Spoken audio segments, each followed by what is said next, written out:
우리 성도님들의 또 얼굴을 또 보니까 제 마음이 너무나 기쁘고 또 하나님께서도 너무나 좀 기뻐하시는 것 같아요. 우리가 같이 모여서 예배하는 것, 이것은 기적이고 이것은 너무나 귀한 일인 것입니다. 그래서 우리가 이렇게 예배할 때 천국 문이 열리고 여기 계신 모든 분들께 하나님의 놀라운 위로가 충만히 거하게 되시기를 주의 이름으로 축원을 드립니다. 아멘. 우리가 올해 표어가 하나님의 나라입니다. 그래서 정말 요즘 들어 생각하는 것은 세상의 어떠함보다는 하나님의 나라만 바라보자. 정말 그런 마음이 너무나 많이 드는 그런 순간들이 너무나 많은 것 같습니다. 우리 그리스도인들은 세상의 나라에 속해 있는 것이 아니라 세상에 살고 있지만 천국 시민이요 하나님의 나라에 속한 그런 천국 시민인 것이죠. 그래서 표어를 하나님의 나라를 사모하는 교회다 이렇게 한번 기도하는 가운데 하나님께서 그런 마음을 주셔서 올해 표어는 하나님의 나라입니다. 그래서 한번 우리 한번 같이 한번 표어를 한번 외쳐볼까요? 자, 시작. 하나님의 나라를 사모하는 교회. 우리 교회가 돈을 사모하는 교회가 아니라 자존심을 사모하는 교회가 아니라 명예를 사모하는 교회가 아니라 하나님의 나라를 사모하는 그런 교회가 되었으면 참 좋겠다라고 하는 마음이 들었습니다. 하나님의 나라는 무엇입니까? 하나님의 나라는 한마디로 말해서 하나님의 통치가 임하는 모든 것이 다 하나님의 나라입니다. 하나님의 나라에는 세 가지 차원이 있습니다. 개인적인 차원이 있고 공동체적인 차원이 있고 전 우주적 차원이 있습니다. 만일 내 안에 하나님의 통치가 이루어지면 내가 하나님의 나라가 나에게 임하는 것이죠. 내가 하나님의 말씀을 순종하면 하나님의 통치가 내 안에 이루어진 것이고 나는 비록 이 땅에 살고 있지만 하나님의 나라를 누리고 있는 것입니다. 이게 정말 하나님의 나라의 개인적 차원이죠. 그러나 하나님의 나라에는 공동체적 차원이 있습니다. 나만 예수 믿는 것이 아니라 여러분 예수 믿으시니까 좋으시죠? 예수 믿으면 얼마나 좋은지 모르겠습니다.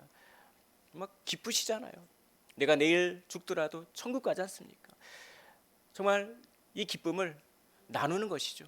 나만 좋아하는 것이 아니라 나만 예수 믿는 것이 아니라 내 가족에게 내 친구에게 내 이웃에게 전해서 그들이 예수 믿으면 얼마나 기쁜지 모르겠습니다.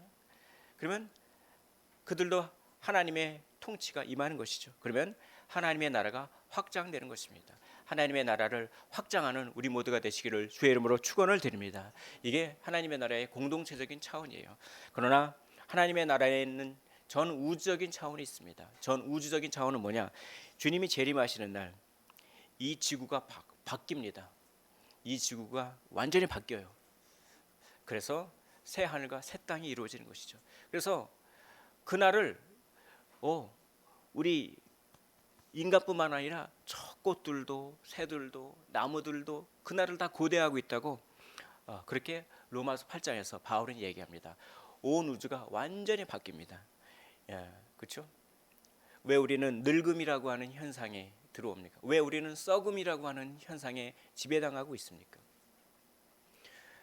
죄 때문에 늙음이라고 하는 현상, 썩음이라고 하는 현상, 사막이라고 하는 현상이 들어왔는데 이제 주님이 재림하신 날 전 우주적 차원의 하나님의 나라가 이루어지면서 늙음과 썩음이라고 하는 현상, 사막이라고 하는 현상이 없어지고 생명력이 넘치게 되는 전 우주적인 하나님의 통치, 그런 하나님의 나라가 이루어지는 것입니다.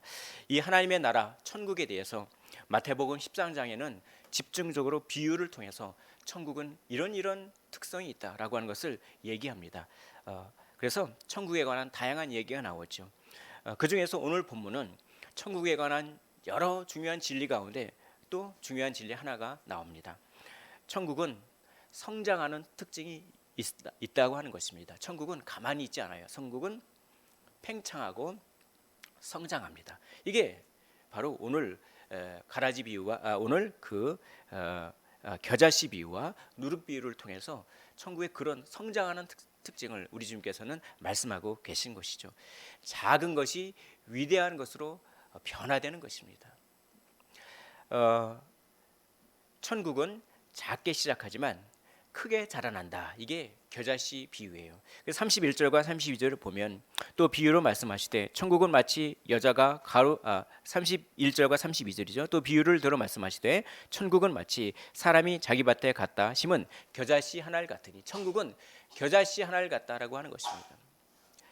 이 겨자씨는 가장 작은 고대 근동의 어떤 문화적 배경에서 가장 작은 것을 뜻하는 상징물이에요. 그러니까 천국은 가장 작게 시작한다 이런 뜻입니다.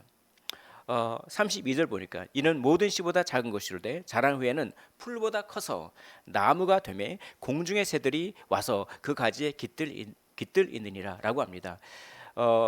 이 겨자씨는 겨자씨가 자라서 나무가 되는 것은 불가능해요. 왜냐? 겨자씨는 풀이에요. 풀. 그러니까 풀이 아무리 커도 풀일 뿐입니다. 풀이 아무리 커도 뭐 1m 뭐 이렇게 이상 크고 뭐 그렇죠? 갈대 같은 거. 그래도 나무가 되지 않아요. 그런데 겨자씨가 나무가 된다고 하는 것은 불가능한 일입니다. 우리 하나님께서는 불가능한 일을 가능케 하시는 능력의 하나님이신 줄 믿으시기를 원합니다. 우리가 하나님의 능력을 제한하지 마십시오. 우리가 예수 믿잖아요. 우리 인간의 눈에 불가능하게 보이잖아요. 그러나 우리 눈에 불가능하게 보이다고 해서 하나님의 눈에도 불가능하게 보이는 것은 아닌 것이죠. 하나님의 능력을 믿으셨으면 좋겠습니다. 그분에게 소망을 두셨으면 좋겠습니다. 여기 이 나무는 하나님 나라의 아주 크심을 의미합니다. 나무라고 하는 것은 하나님의 나라의 위대함을 상징합니다. 새는 뭐냐면 세상 제국이에요. 세상 나라. 이 하나님의 나라의 큰 나라에 새가 깃들여 있다. 이 말은 세상 나라가 하나님의 나라에 복종한다, 굴복한다 이런 뜻이에요. 세상 제국. 그러니까 이스라엘 사람들은 아수르의 포로가 되고 바벨론의 포로가 되고 페르시아의 포로가 되고 그리스 헬라의 포로가 되고 로마 제국의 포로가 돼서 로마 제국의 통치를 받고 있었어. 이 성경이 쓰여지고 있던 마태가 이것을 기록하고 있던 이 1세기에는 로마 제국의 통치하에 로마가 너무나 크게 보인 거죠.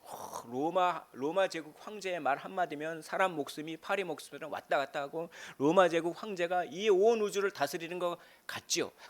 그러나 그게 아니라는 것입니다. 이 모든 제국은 다 어디에 굴복합니까? 하나님의 나라에 굴복한다. 이게 뭡니까? 새가 나무에 깃든다 이런 뜻이에요. 그러니 박해를 받고 있고, 그렇죠?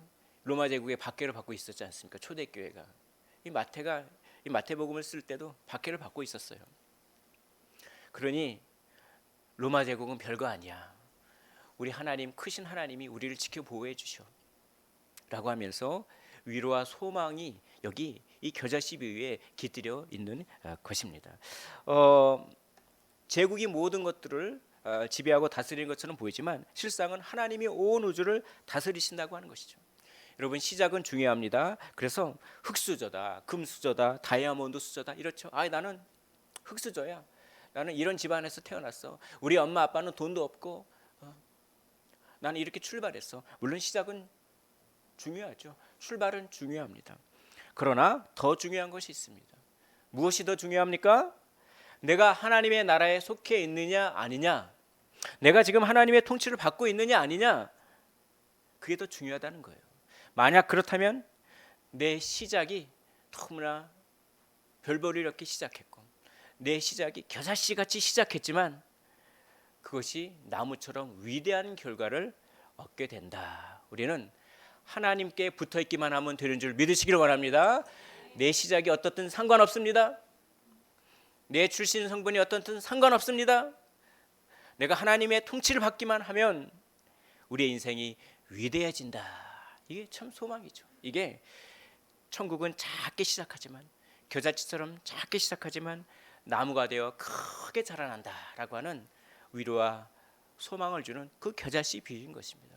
그런 다음에 우리 주님은 또 다른 비유를 드십니다. 그게 바로 누룩 비유입니다. 33절을 보겠습니다. 33절에 또 비유로 말씀하시되 천국은 마치 여자가 가루 소말 속에 갖다 넣어 전부 부풀게 한 누룩과 같으니라 라고 합니다. 이 누룩은 성경에서 긍정적으로 쓰일 때보다는 부정적으로 쓰일 때가 많아요. 그래가지고 이 레위기나 구약성경에 보면 누룩을 어떻게 하죠? 누룩을 다 제거하라고 그러잖아요. 그게 뭡니까? 무교절이잖아요. 무교절, 무교병을 먹는 무교절 때는 누룩이 있으면 안 돼요. 왜냐하면 누룩은 영향력을 의미합니다. 오염시켜요.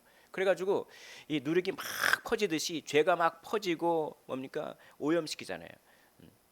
참 사람은 사람의 영향을 많이 받는 것 같아요. 그래서 한숨 쉬는 사람 옆에 있으면 나도 한숨 쉬어.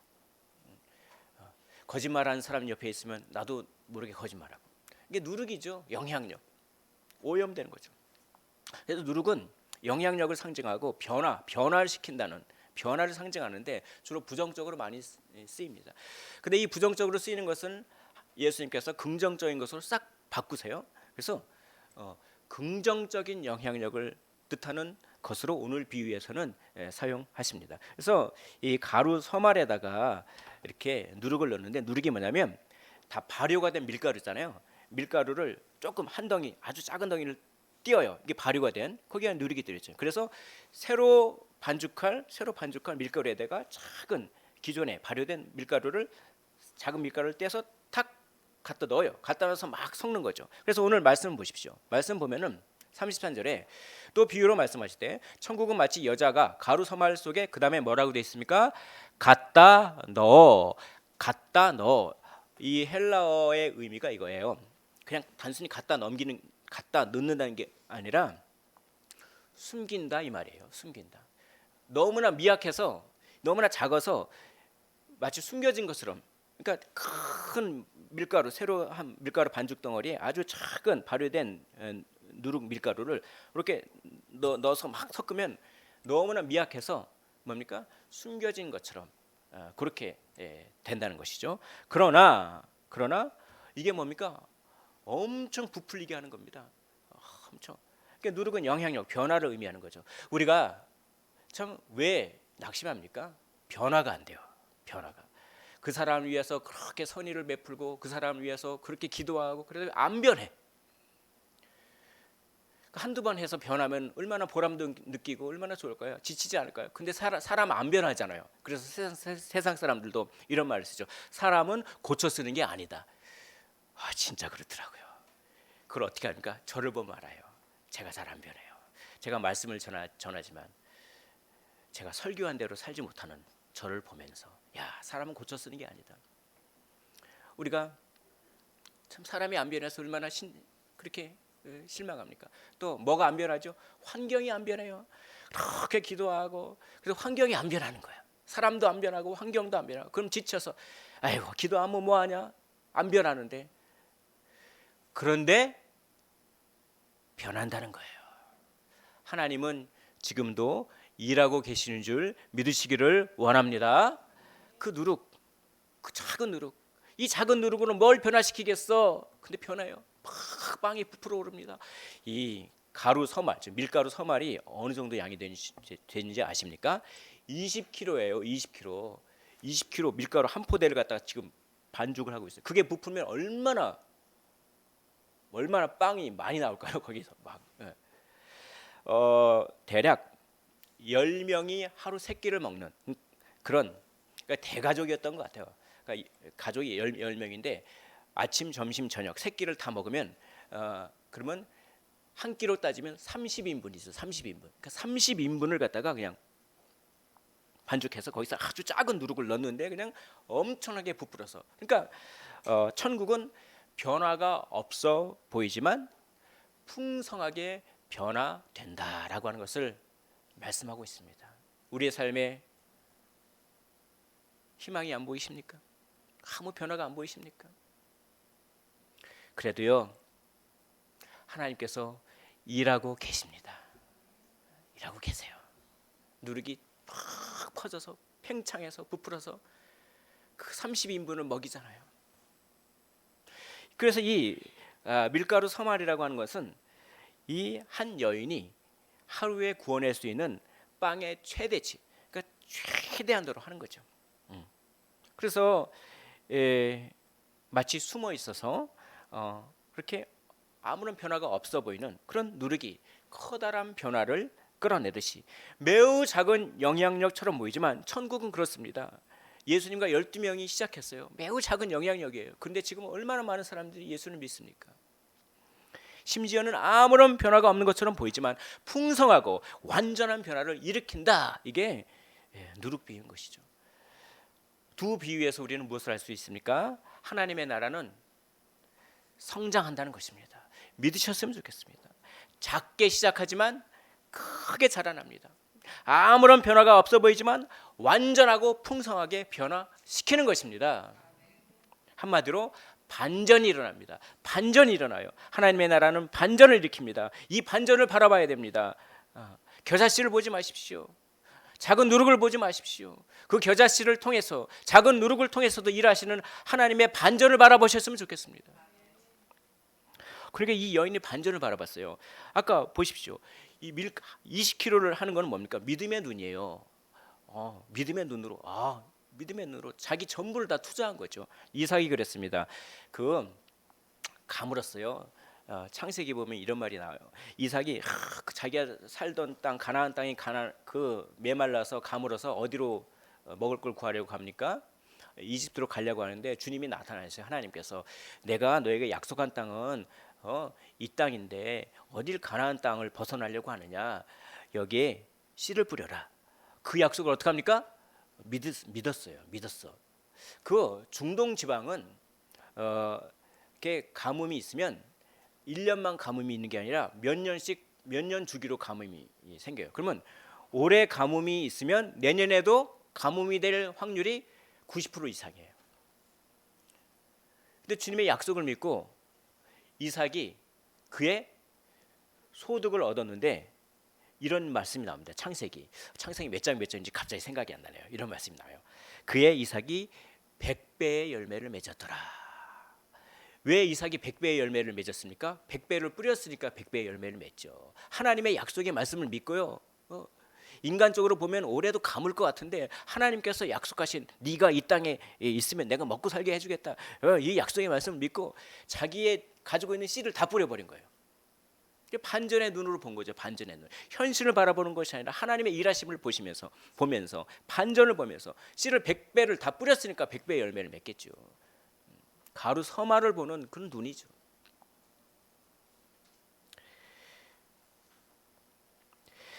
근데 우리가 반전을 바라보지 못하도록 하는 방해물들이 있어요. 그게 뭡니까? 시작이에요. 시작.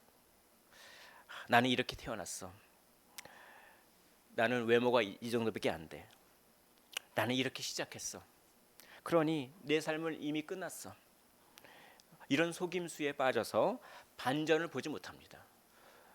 또 우리가 반전을 바라보지 못하게 하는 두 번째 방해물이 뭡니까? 변화예요. 아까도 말씀드렸지만 아무리 노력해도 변화가 안 돼. 아무리 기다려도 바뀌지 않아. 사람도 안 바뀌어. 환경도 안 바뀌어. 그러니 내 삶에 희망은 없어. 이런 속임수에 깊게 빠져서 반전을 바라보지 못한다는 것입니다. 사랑하는 성도 여러분, 그러나 오늘 하나님의 말씀을 믿으셨으면 좋겠습니다. 반전은 있습니다. 반전은 있습니다. 왜냐하면 하나님이 일하시니까요. 하나님이 우리를 사랑하시니까요. 하나님을 사랑하는 자, 곧 그 뜻대로 부르심을 입은 자들에게는 모든 것이 합력하여 선을 이루는 줄 믿으시기를 원합니다. 이것이 사람의 말이 아니라 하나님의 말씀이기 때문에 믿을만하며 하나님의 약속을 반드시 지키시기 때문에 반전은 있습니다.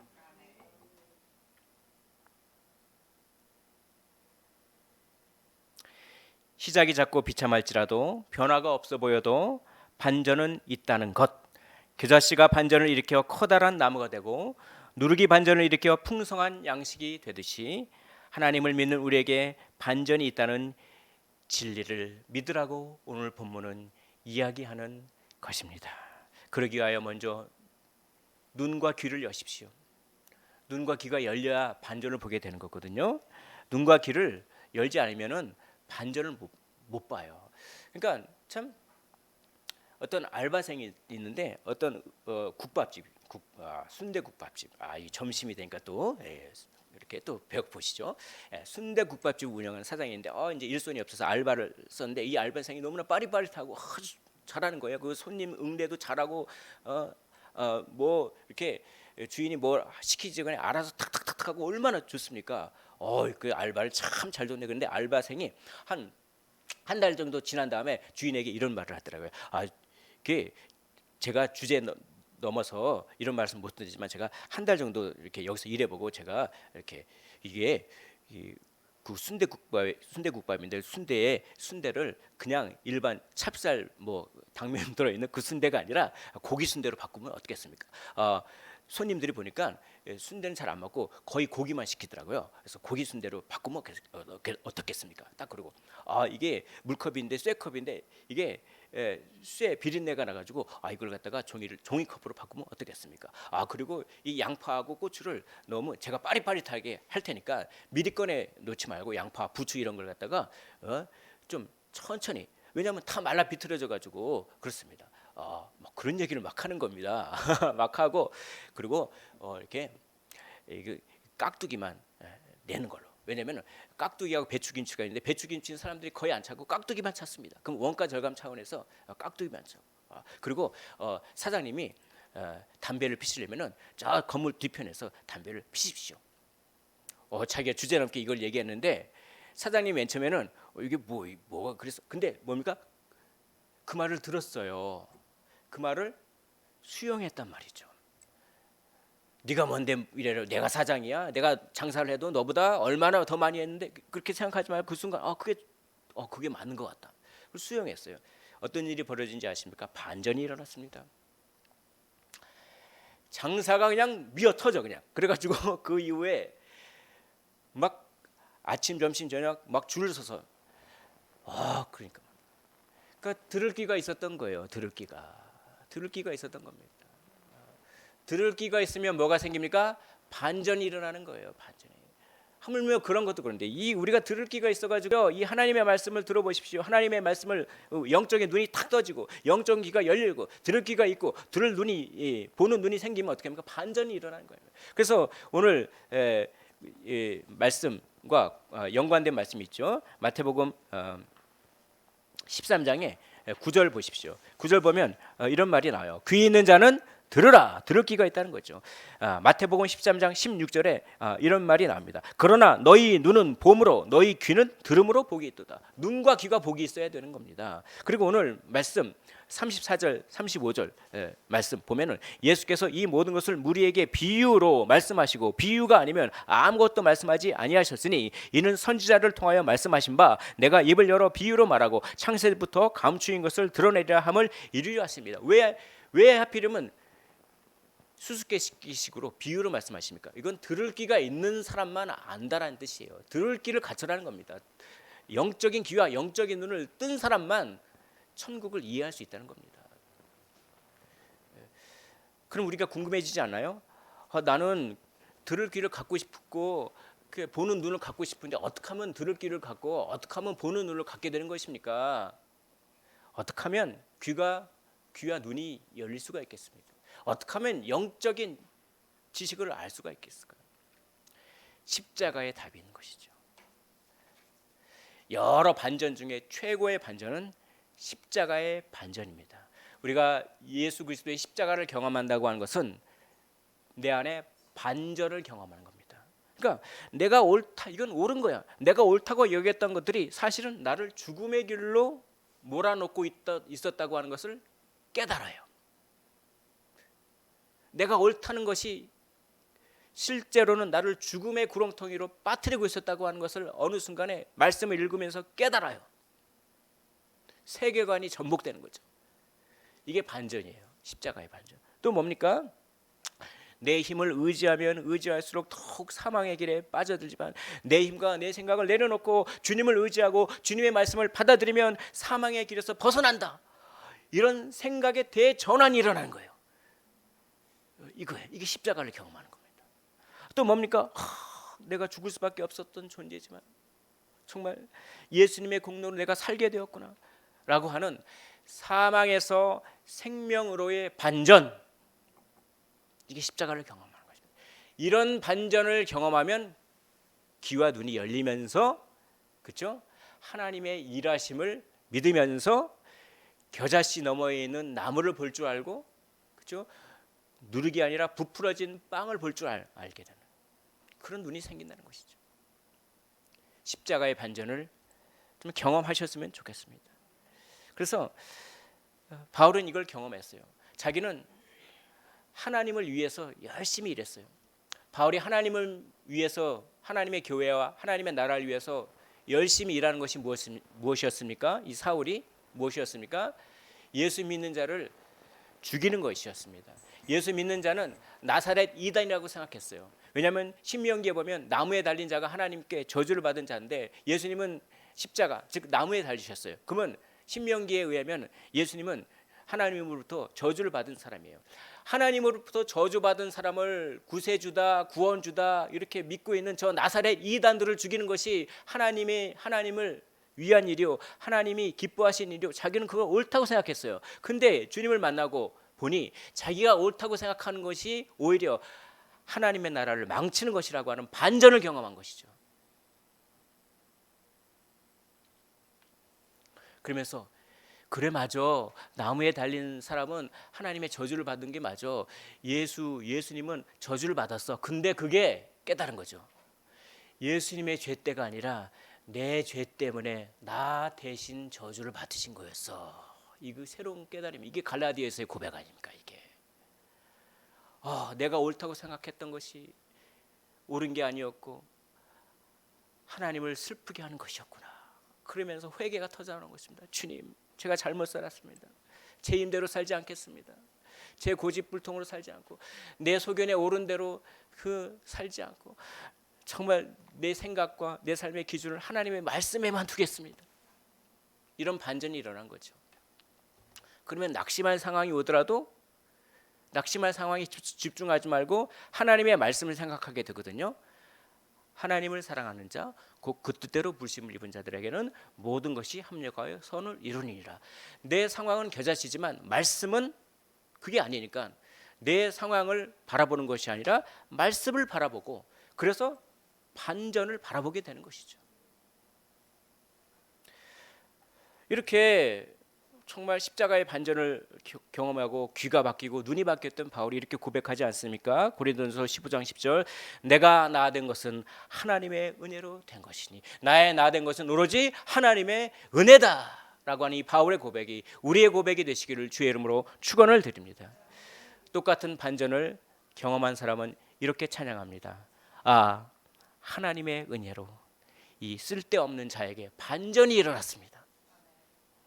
왜 구속하여 주는지 난 알 수 없습니다. 나 같은 자격 없는 자에게 반전이 일어난 것을 도저히 이해할 수 없습니다. 하나님의 은혜와 하나님의 사랑을 도저히 이해할 수 없습니다. 오호라 하나님의 그 깊은 은혜요 라고 하면서 이렇게 고백하고 있지 않습니까? 신앙의 사람들은 마음의 반전을 통해 참된 위로를 경험한 사람들입니다. 저는 참 낙심했었습니다. 왜냐, 시작을 바라봤거든요. 정말 이 시작이 너무나 미약하구나, 너무나 약하구나, 이 예배당에 몇 명 안 모이는구나, 참 시작이 참 작다. 저는 또 낙심할 때가 많았습니다. 왜 이렇게 안 바뀔까?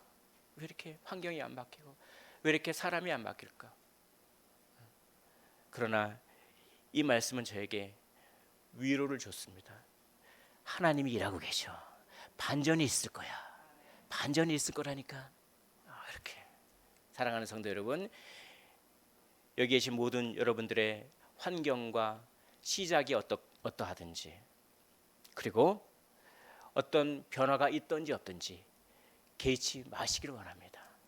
하나님을 믿으신다면 반드시 반전은 일어나기 마련입니다. 말씀을 정리하겠습니다.